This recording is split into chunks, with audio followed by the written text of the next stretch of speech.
శ్రీ గణేశ పురాణము ఉత్తరార్ధ భాగము క్రీడాఖండము అధ్యాయము 101 దైత్యసేన వధ. బాలునకు 10వ ఏడు వచ్చింది.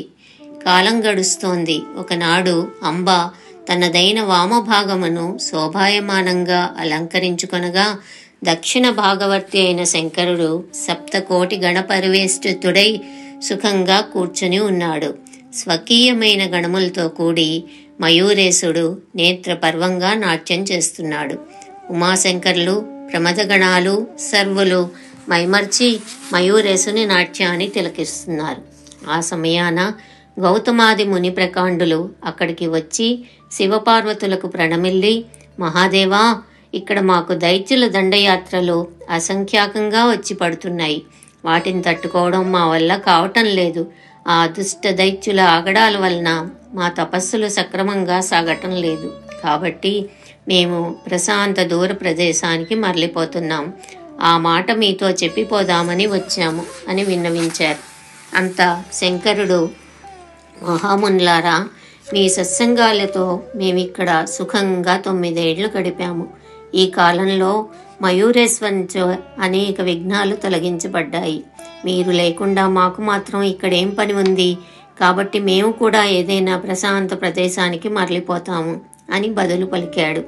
జయ ఉమామహేశ్వర, జయ మయూరేశ్వర అని జయవాతకములు పలికి మునులు వారి స్వస్థానములకు వెళ్ళిపోయారు. శివుడు తన వృషభరాజునెక్కి బహ్యారూఢుడగు మహేశ్వరుని వెంట ఎడుకుని అక్కడున్న వారికి వేడుకోలు పలికి దక్షిణ దిక్కుగా ప్రయాణం సాగించాడు. దారిలో వారికి మహాదైత్యుడు కమలాసురుడు 12 అక్షౌణీల సైన్యంతో, ఏనుగులు, అశ్వికులు, పదాతుల బలగంతో, సూర్యరశ్మినే కప్పివేయునంత ధూళి రేపుతున్న అనేక రథాలతో, అధిక సైన్యంతోనూ అనేక శస్త్రాస్త్రములతోనూ తన పదఘట్టనచే పాతాళమునకు సైతం కంపింపచేస్తూ ఎదురయ్యాడు.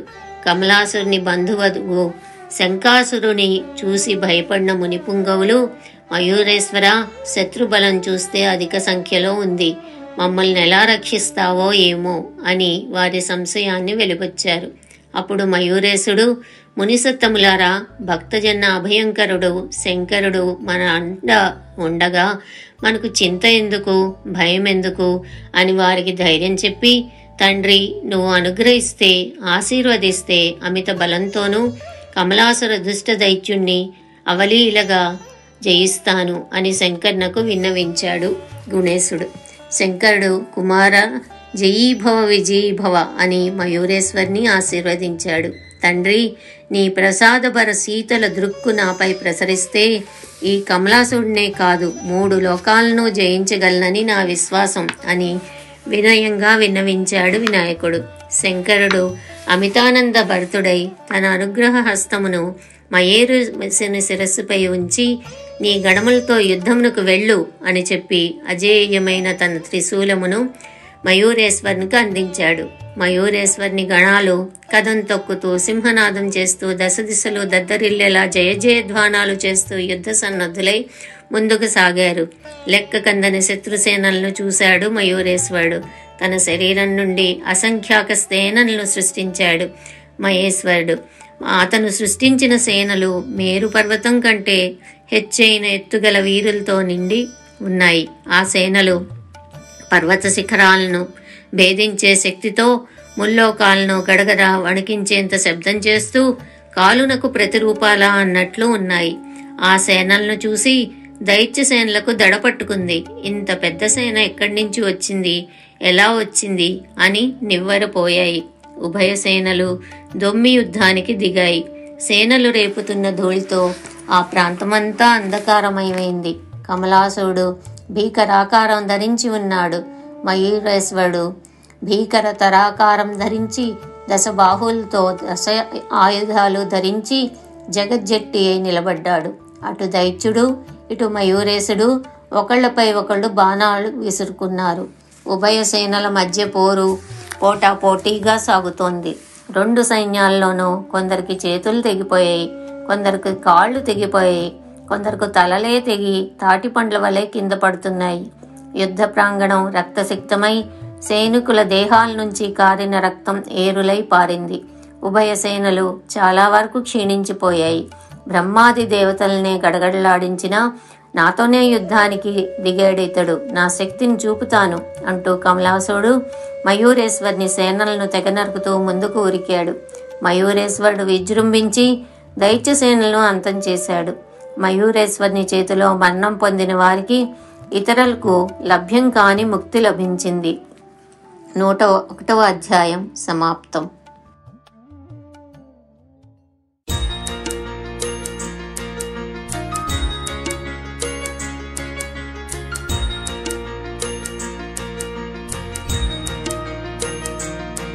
శ్రీ గణేశ పురాణము ఉత్తరార్ధ భాగము క్రీడాఖండము.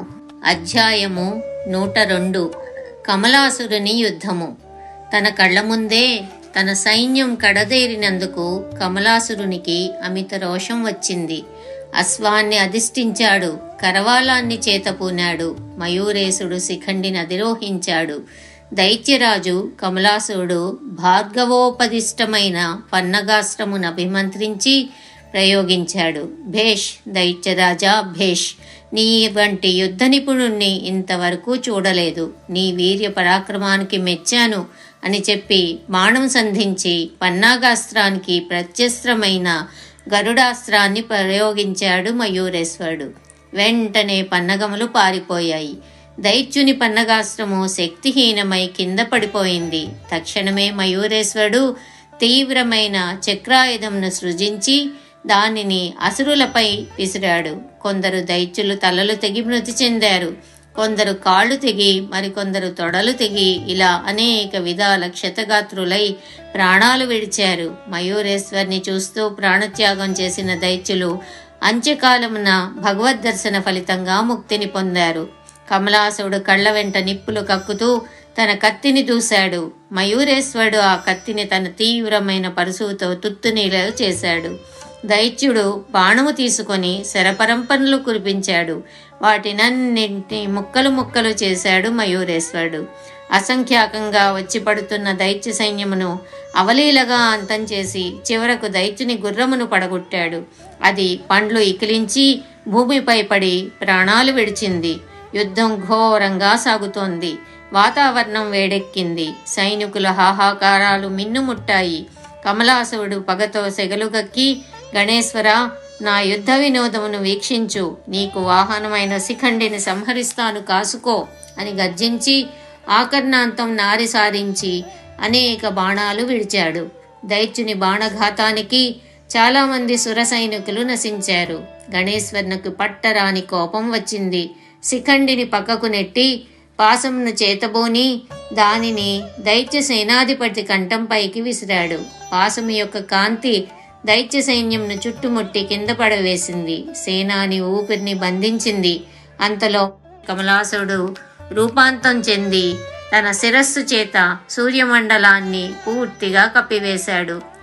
ఎవరో పోల్చుకోలేనంత అంధకారం అంతటా అలముకుంది. దైత్యుడు మయూరేశ్వరునితో, బాలుడా, నువ్వు నాతో యుద్ధం చేస్తావా? పోయి మీ అమ్మ పాలు తాగి చల్లగా పడుకో, పిమ్మట నిద్రలేచి నీ నేస్తులతో ఆడుకో. కాదని నాతో కయ్యానికి వస్తే మసి అయిపోతావు. నా బలం నీకు తెలియదు. నేను ఒక్క పర్యాయం గర్జిస్తే 3 లోకాలు గజగజలాడుతాయి. నేను భూమిపై పాదం పెట్టి గట్టిగా మోపితే నా తాకిడికి భూమిని మోస్తున్న శేషుడు చలించిపోతాడు. నేను పిడికిలి బిగించి ఒక్క గుద్దు గుద్దితే కొండలు పిండి పిండి అవుతాయి. నా కొనగోటితో నీ తలకాయను చిదిమి పాతాళానికి పడవేస్తాను అని ప్రగల్భాలు పలికాడు. వాడి ప్రేలాపన విని, ఒరే దైత్యాదమా, అలా రెచ్చిపోకు. దేవ బ్రాహ్మణ నింద చేసిన వాడు ఎవ్వడు ఇప్పటి వరకు జయం పొందలేదన్న విషయం తెలుసుకో. నేను కళ్ళెర్ర చేస్తే 3 లోకాలు మండిపోతాయి. నీ కీర్తిని లోకానికి చాటడం కోసం ఇంతవరకు ఉదాసీనంగా ఉన్నాను గాని, లేకుంటే నువ్వు ఎప్పుడో యమపురికి పోయి ఉండేవాడివి. ఆ మాటలు విని దైత్యుడు పళ్ళు పటపటా కొరికి సింహనాదం చేశాడు. ఆ నాదానికి గర్భిణీ స్త్రీల గర్భాలు జారి కింద పడ్డాయి. ప్రమదగణాలన్నీ మూర్ఛిల్లాయి. దైత్యుడు అనేక బాణాలు విడిచాడు. 102వ అధ్యాయం సమాప్తం.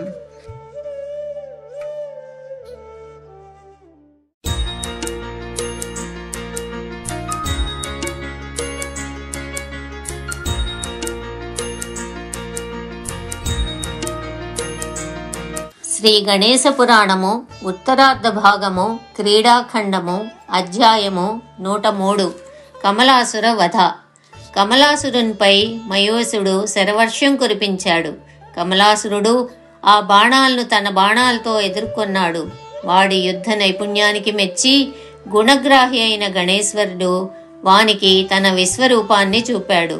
వాడికి ఎటు చూసినా మయూరేశుడే కానవస్తున్నాడు. దైత్యుని హృదయ కుహరమందు సైతం మయూరేశ్వరుడే కనిపిస్తున్నాడు వాడికి. వాడు కలవరపడి పలాయనం చిత్తగించాడు. గణేశుడు వాడి పిలక పట్టుకుని, ఏం దైతేంద్ర, వీరుడవే, వెన్నిచ్చి పారిపోతావా? అది వీరలక్షణమేనా? నిలబడి యుద్ధం చెయ్యి అని వాడిని నిలదీశాడు. దైత్యుడు ఎటు చూసినా వాడికి మయూరేశ్వరుడే దర్శనమిస్తున్నాడు. దైత్యుడు ధైర్యం చిక్కబెట్టుకుని తిరిగి యుద్ధానికి దిగి గర్జించాడు. మయూరేశ్వరుడు తన 10 బాహువులతో దశాయుధాలు ధరించి కమలాసురుని దేహాన్ని శతదా ఖండించగా వాడి దేహం నుంచి పడిన ప్రతి రక్తం బొట్టు నుండి ఒక రాక్షసుడు పుట్టుకొని వచ్చాడు.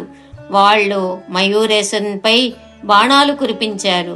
అప్పుడు సిద్ధి, బుద్ధి, అమిత తీక్షణతో అవతరించి, ప్రభు, మాకు చాలా ఆకలిగా ఉంది, మాకు ఏదైనా భక్ష్యాన్ని చూపు అని అడిగారు.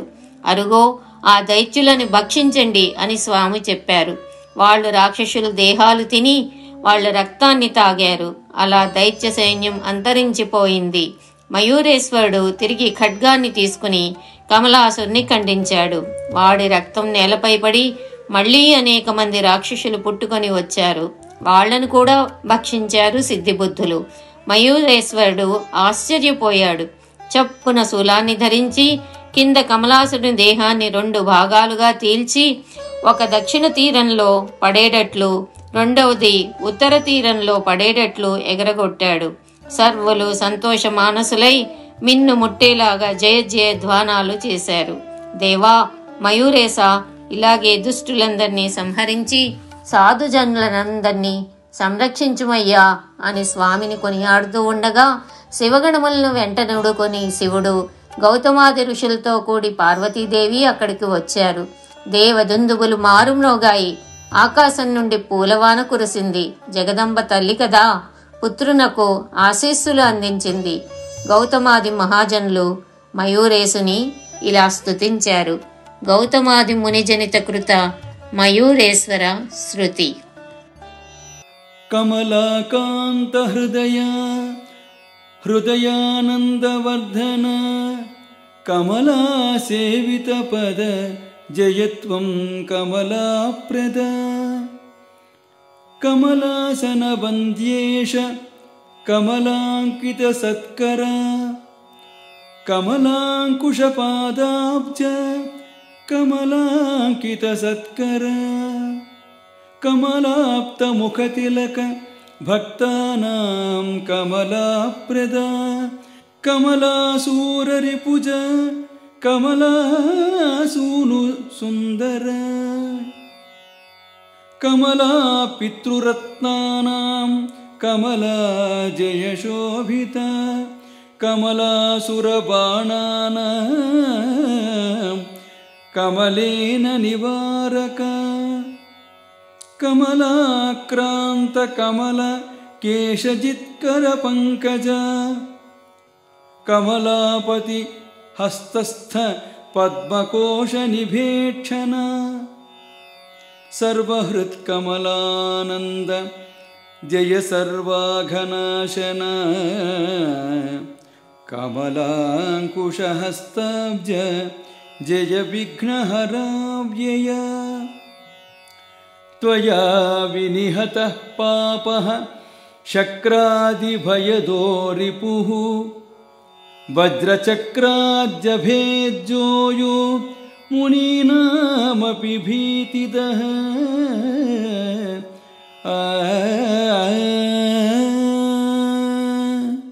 గౌతమాది మునిజనులు మయూరేశుని ఇలా స్తుతించారు.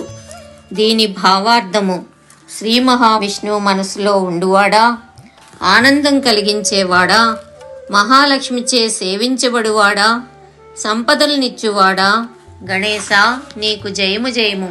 బ్రహ్మచే నమస్కరింపదగినవాడా, ప్రభు చేతులందు పాదములందు పాదచిహ్నములు కలవాడా, నుదుట చంద్ర తిలకం కలవాడా, భక్తులకు ఐశ్వర్యాన్ని ఇచ్చేవాడా, శివపుత్ర మన్మధుని వంటి అందం కలవాడా, సముద్రమందలి రత్నములకు కూడా చక్కని కాంతిని కలిగించేవాడా, కమలాసుని బాణములను నశింపచేసినవాడా, లక్ష్మీదేవిచే అనుగ్రహింపబడినవాడా, నీకు జయము జయము. పద్మముల లోపలి పుప్పొడి వంటి హస్తములు కలవాడా, శ్రీ మహావిష్ణువు చేతి అందలి పద్మముల వంటి కళ్ళు కలవాడా, నాశనము లేనివాడా, విఘ్ననాశక, పాపములన్నిటినీ పోగొట్టువాడా, అందరికీ ఆనందాన్నిచ్చువాడా, పద్మము అంకుశము చేతులందు కలవాడా, నీకు జయము. ఇంద్రాదులకు మునీంద్రులకు కూడా భయం కలిగించేవాడు, వజ్రంతో గాని చక్రంతో గాని నశింపచేయ శక్యం కానివాడు, పాపాత్ముడు అయిన ఈ మహాశత్రువు నీచే నశింపచేయబడినాడు. స్వామి నీకు జయము జయము జయము. ఈ విధంగా గౌతమాది ముని జనులు స్వామి మయూరేశుని స్తుతించి పూజించారు. పార్వతీదేవి కూడా స్వామిని పరబ్రహ్మ రూపునిగా ఎంచి పూజించింది. పిదప మునులు మయూరేశుని శంకర్ని ఉద్దేశించి, మీరు ఇక్కడ సర్వదేవతా గణములతో కూడి విఘ్న సంజయములను నివారిస్తూ భక్తుల కార్యములను పూరిస్తూ ఉండవలసిందిగా కోరుకుంటున్నాము అని విజ్ఞప్తి చేశారు.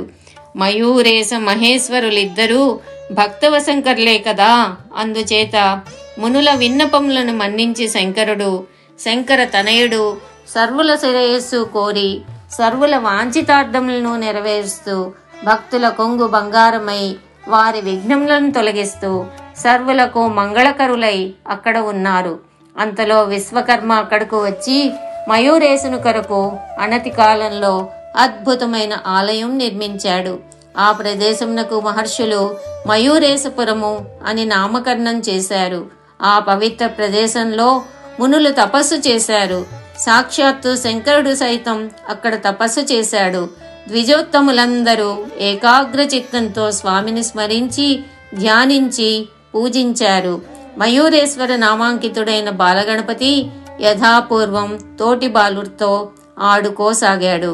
గమనిక: మహారాష్ట్రలోని పూనా నగరంలకు కొద్ది దూరంలోని మయూర గ్రామమే అంటే మోరీగాం అనేదే మయూరేశ్వరపురము. 103వ అధ్యాయము సమాప్తం.